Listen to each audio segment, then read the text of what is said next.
Assalamualaikum everybody. You're watching Zaman Mia Official. Thank you so much for watching my YouTube channel. Assalamualaikum everybody. My name is Zaman and you are watching Zaman Mia Official. Thank you so much for watching our YouTube channel. We have Muhammad Ali here with us today and he is gonna help us do the reaction cam on this hysterical video, guys. Come check it out with us. Pakistan ना हो, इन्होंने हमारी फौज की ऐसी तैसी कर देनी थी। ठीक है साहब, ये गांधीवाद जो था इसने हमारी फौज का सफाया कर देना था। और पाकिस्तान के टैंक वाकई 1965 में दिल्ली में आके नमाज पढ़ते। ये इस किस्म की ट्रेजेडी हमारे साथ हुई। और एक भगवान का लाख शुक्र है पाकिस्तान का, जिसने हमको लड़ना सिखाया, मार लगाता रहा जब तक कि लड़ने को राजी नहीं हुए अपनी जान बचाने के लिए। और दूसरा एक चीन की सुना भाइयों आप लोगों ने ये क्या कह रहा है। ये बंदा है जीडी बख्शी, ये इंडिया का जनरल है, रिटायर्ड, और ये बड़ा पागल सा कोई बंदा है। और इसकी बातें सुन रहे हो। ये कह रहा है जनाब के अगर पाकिस्तान की आर्मी इनको मार ना लगाती तो इनकी आर्मी लड़ना ना सीखती। वैसे लड़ना तो इनकी आर्मी अभी भी नहीं सीखी। चले आगे देखते हैं। लिबरेशन आर्मी 1962 में उन्होंने ऐसी करारी लात मारी कि ये नेहरू परिवार का जो उस वक्त हाल था, कभी अमेरिका को अपनी तरफ भेजो, अपने जहाज भेजो, बोलिए आपकी एयरफोर्स कहाँ है, आपने लगाई?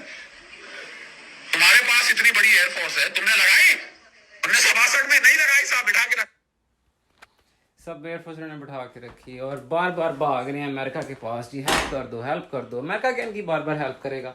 उन्हें नहीं पता ये नहीं चाइनीज के साथ लड़ सकते, ये नहीं पाकिस्तान के साथ लड़ सकते। अजीब बात है यार। ये नया नेक्स्ट वीडियो चेक करो, ये नेक्स्ट वीडियो बहुत ज़बरदस्त। सो या this video guys it's amazing. तो ये देखें, ये बहुत ज़बरदस्त वीडियो है। ये खुद इस बंदे को काफ़ी लोग जानते होंगे। ये फोर्स मैगजीन का एडिटर है और थोड़ा बहुत थिंक टैंक भी है इंडिया का ना। तो इसकी ज़ुबानी खुद सुने। बड़े लोग कहते हैं ना इंडिया के, ओ जी हम हर लड़ाई जीते हैं पाकिस्तान से, हम हर, ये एक भी लड़ाई पाकिस्तान से नहीं जीते। और ये इंडिया की ज़ुबानी खुद सुने आप। You use nuclear weapons or you don't use nuclear weapons. So the point I am making is the very fact all the years, it is not now, all the years go back to the first war of Kashmir 47-49 when the ceasefire line was created. और हाँ ये बोलेगा भी कि अगर ये जीते होते हैं इंडिया वाले, जैसे ये बोल रहे हैं कि ये जीते हैं, तो फिर सीज लाइन की क्या ज़रूरत थी, LOC की क्या ज़रूरत थी। देखें आप। The Pakistanis have never lost. I must emphasize, they have never lost in the western sector. Whether it was the first war, whether it was 1965, whether it was 1971. In 1971, there was a give and take of territory in the western sector. And the ceasefire line, it came to be known, it acquired a new name called line of control. If we had beaten them, like we keep claiming, decisively, then the military line would have been obliterated. Where was the need for the military line to be there? It never happened. Exactly. So, consider. So you guys heard, कभी नहीं हुआ ये। Pakistan India से हारा हो, अल्हम्दुलिल्लाह। ये कभी नहीं हुआ। ये इन लोगों का ख्वाब ख्याल है, बस झूठ बोल सकते हैं जितने, इनसे सुन लो बस, that's it, और कुछ नहीं। This is a hallmark of professionalism. So they have always maintained a balance at the operational level of war. They have always, you know, balanced their professionalism, and alhamdulillah, I love that about Pakistan Army. कि हम professional हैं और India हमारा दुश्मन होकर भी हमें professional कहता है। पूरी दुनिया में उन्हें जाना जाता है कि पाकिस्तान की एक माशाल्लाह प्रोफेशनल आर्मी है।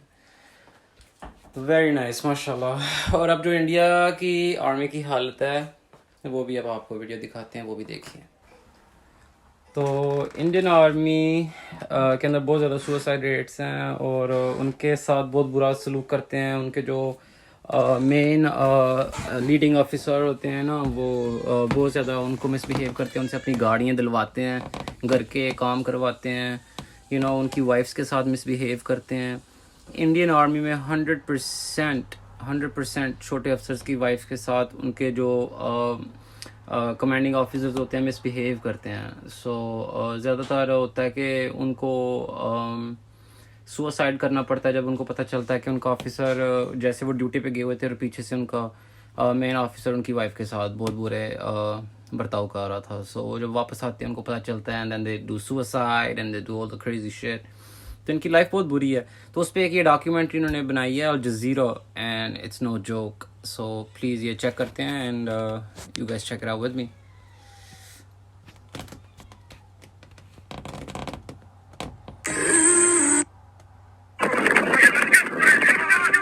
The Indian military's command became aware of the reluctance its soldiers displayed in fighting China on the border in Doklam. The country's military intelligence was tasked to gauge current status of motivation amongst personnel of its military.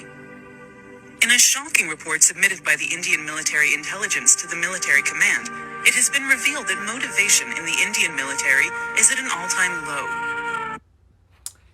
Doklam में जब इनकी Chinese PLA के साथ fight हुई थी, जिनके साथ अभी इनकी फिर फ़ाइट हो सकती है, जब डोकलाम में इनकी फ़ाइट हुई थी तो तब इंटेलिजेंस मिलिट्री के ऑफिसर ने हुक्म जारी किया था कि एक रिपोर्ट ली जाए मिलिट्री के अंदर और देखा जाए कि इनका जो मोरल है वो क्या कहाँ तक है मिलिट्री का, क्योंकि इन्हें डोकलाम में बहुत मार पड़ी थी ना इंडियन ऑफिसर्स को, तो इसलिए वो खुदकुशी करने लग पड़े थे, बहुत डर गए थे। और अगली जो आर्मी थी उनका मोरल बहुत डाउन हो गया था, वो लड़ना नहीं चाहते थे।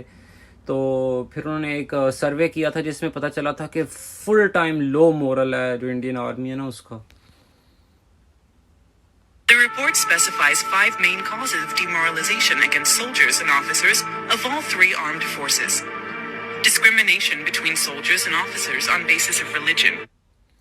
5 मेन केसेस हैं जिसकी वजह से ये मोरल सबका फौज का डाउन है और वो लड़ना नहीं चाहते। एक है, सबसे बड़ी बात है डिस्क्रिमिनेशन, जो इनके बीच में कास्ट सिस्टम है वो इनकी फ़ौज में भी चलता है कि ये जात किसी और जात का है, ये दलित है या ये पंडित नहीं है, ये ब्राह्मण नहीं है, ये क्षत्रिय नहीं है, तो इस तरीके से उनको फिर ट्रीट किया जाता है और मिसट्रीट किया जाता है। The Hindu caste system, scarcity of facilities, substandard food, increase in cases of sexual violence, and severe manhandling of soldiers by superior officers. Manhandling of superior officers, जैसे मैंने बताया, उनके घर के काम करवाते हैं, उनसे अपने टॉयलेट साफ़ करवाते हैं, उनसे अपनी गाड़ियाँ साफ़ करवाते हैं, घर के काम करवाते हैं, सब्जियाँ लवाते हैं, नौकर बनाया हुआ उन्हें। उसके ऊपर है सेक्सुअल वायलेंस। वो ओ माय गॉड, वो जो लेडीज़ हैं इनके आर्मी के अंदर उनके साथ सेक्सुअल वायलेंस करते हैं, इस वायलेट करते हैं उन्हें sexually, and it's a very very bad thing जो डिमोरलाइज करती है इनकी आर्मी को। इन बेचारों ने लड़ना क्या है यार, जो इनकी अपनी आर्मी ने इनको छोड़ी, तो दैट्स सो मेस्ड अप। ये फिर सुनिए एक दफ़ा। The Hindu caste system, scarcity of facilities, substandard. Scarcity of facilities, जो इन्हें फैसिलिटीज़ में रखा जाता है वो बहुत बुरी होती हैं, जो इन्हें कपड़े दिए जाते हैं वो बहुत घटिया होते हैं, यूज्ड होते हैं, गंदे होते हैं। ऊपर से सब स्टैंडर्ड खाना है। जिस एरियाज़ में इन्हें जाके लड़ना रहता है उसमें इनकी बॉडी को एक सर्टेन अमाउंट ऑफ कैलोरीज की ज़रूरत होती है, वो अगर ना मिले तो इनकी बॉडी कमज़ोर हो जाती है, मर जाते हैं, इनका दिमाग सही तरीके से काम नहीं करता। जो ठंडे एरियाज़ होते हैं स्पेशली, उधर कुछ ऐसी कैलोरीज़ के खाने होते हैं जो इनको मिलने चाहिए, जो इनको नहीं मिलते। और ये भी वीडियो मैं आपके साथ इंशाल्लाह एंड पे ज़रूर शेयर करूँगा, और ये ज़रूर आप लोग देखना। ये वो ऑफिसर है जो गायब कर दिया गया है इंडियन मिलिट्री से, ये जो अभी आपकी स्क्रीन पे शो कर रहा है। इसने एक वीडियो बनाई थी और इसने बताया था कि कैसे सब स्टैंडर्ड खाना देते हैं इंडियन आर्मी में अपनी आर्मी को। पतली से पतली दाल और जली रोटी मिलती है, और तीनों टाइम सिर्फ पतली से पतली दाल और जली रोटी। कहता है दाल के अंदर सिर्फ हल्दी होती है और नमक तक नहीं होता, कुछ नहीं होता, बस पतली सी दाल होती है और साथ में एक जली हुई रोटी मिलती है इन्हें, और उसके साथ ही इनका गुजारा नहीं होता। और उस वजह से भी बहुत ज़्यादा इनकी फौज डिमोरलाइज्ड हुई है। Increase in cases of sexual violence. Sexual violence, इनकी जो औरतें हैं मिलिट्री के अंदर वो तो समझो कि बस उनके लिए बहुत काम ख़राब है।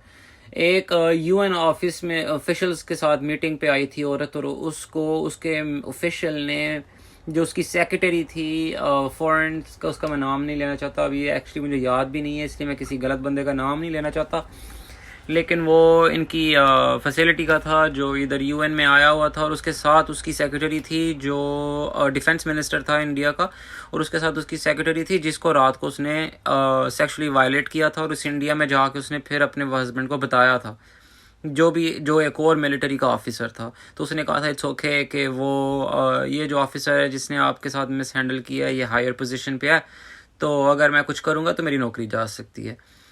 तो थोड़ी देर बाद उस बंदे ने सुसाइड भी कर ली थी। So it's shame guys, it's a shame. और फिर ट्विटर पे आके और ये सारे बड़े बनते हैं जी, हमारी फ़ौज ये है, हमारे जवान ये हैं। तुम्हारे जवान तो आके टीवी पे रो रहे होते हैं कि उनके साथ इतना बुरा होता है। And severe manhandling of soldiers by superior officers makes it the top reasons as revealed in an alleged leaked letter of the Indian military intelligence presently making rounds on the internet. A variety of news reports from the Indian media indicate that over the years, personnel of Indian armed forces have remained involved in cases of sexual violence. Government statistics also indicate that 597 military personnel have committed suicide in the last 5 years, government says. और ये भी government के number हैं, इसलिए उन्होंने बहुत ज़्यादा कम बताए होंगे। अभी ये बता रहे हैं कि 600 आदमी मिलिट्री पर्सनल ऑफिशियल ने सुसाइड कमिट कर लिया पिछले 5 सालों में। तो ये भी गवर्नमेंट के नंबर हैं, तो ये बहुत ज़्यादा होंगे, अभी हमें कम बता रहे हैं। trend of suicide among Indian military personnel is exponentially increasing, with 100 suicides being reported each year. But then there is also the issue of shortage of acute manpower in the Indian military. Anyways, ये क्या पाकिस्तान से लड़ेंगे, क्या कश्मीर आज़ाद कराएंगे, ये बस नामर्द हैं, जो सीधी बात है। औरतों बच्चों पे जुल्म कर रहे हैं कश्मीर में, इसके अलावा और ये कुछ कर भी नहीं सकते।